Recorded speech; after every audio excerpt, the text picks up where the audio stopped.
قال الله تعالى في القرآن المجيد والفرقان الحميد: أعوذ بالله من الشيطان الرجيم. بسم الله الرحمن الرحيم. وما خلقت الجن والإنس إلا ليعبدون. صدق الله العظيم. محترم سامعین، اللہ کا بے حد فضل اور کرم ہے کہ اللہ تعالیٰ نے بے شمار نعمتوں کے باوجود اپنے گھر میں آج آنے کی توفیق عطا فرمائی اور جمعے کی نماز پڑھنے کی توفیق دی۔ اللہ تعالیٰ سے ہم سب مل کر دعا کریں کہ اللہ تعالیٰ پانچوں وقت اپنے گھر میں باجماعت حاضر ہو کر نماز پڑھنے کی توفیق عطا فرمائے۔ کلام اللہ کی آیت کریمہ کہ ہم نے انسان اور جنات کو اس روئے زمین پر اس لیے پیدا کیا کہ وہ ہماری عبادت کرے، اور عبادت کا مطلب یہ ہے کہ ایک انسان کی زندگی، خصوصاً ایمان والے کی زندگی گزرے تو شریعت مطہرہ کے مطابق اس کی زندگی گزرے۔ خواہ وہ زندگی کے جس شعبے میں کام کر رہا ہو، خواہ وہ کسی کام میں مصروف ہو، لیکن ایک ایمان والے کی نظر میں یہ ہو کہ میں جو کام کر رہا ہوں، جو میں عمل کر رہا ہوں، آیا پیارے حبیب صلی اللہ علیہ وسلم کی تعلیمات کے مطابق ہے یا نہیں ہے، احکام خداوندی کے مطابق میرا یہ کام ہے کہ نہیں ہے۔ جس طرح پیارے حبیب صلی اللہ علیہ وسلم نے ضابطے اور اصول بتلائے ہیں،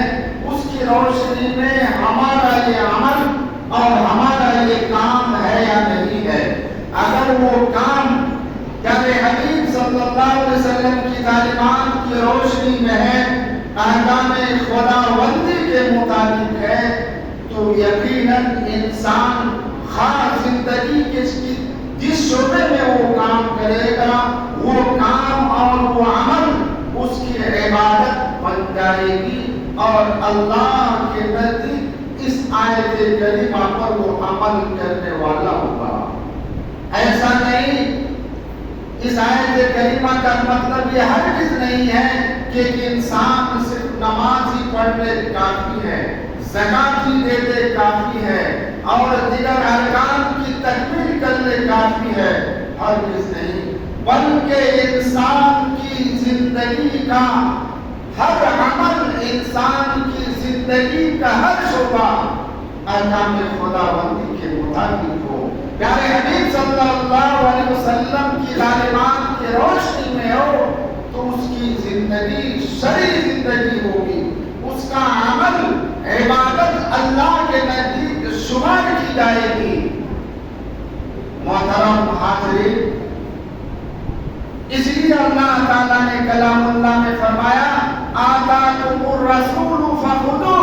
وما نہاکم عنہ فانتہوا، کہ رسول تمہیں جو کچھ حکم کرے تم اس پر عمل پیرا ہو جاؤ، جن چیزوں سے حضور تمہیں روکے تم اس سے باز آ جاؤ، اپنی زندگی کو اس سے الگ کر لو، بچا لو۔ یہی اصل شرعی زندگی ہے، یہی پیارے حبیب صلی اللہ علیہ وسلم کی تعلیمات کا نتیجہ ہے۔ کل ہم لوگوں نے 15 اگست کی خوشیاں منائی۔ یہ ہندوستان آزاد ہوا، اس کی تاریخ آپ کو معلوم ہوگی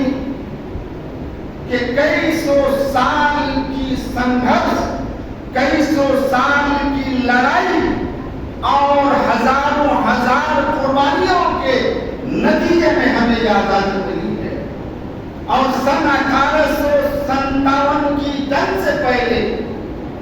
ہمارے پرخوں نے، ہمارے آباء و اجداد نے بے شمار قربانیاں دی ہیں، اپنی جانوں کی قربانیاں دی ہیں، نذرانے پیش کیے ہیں، اور انتھک کوششیں کی ہیں،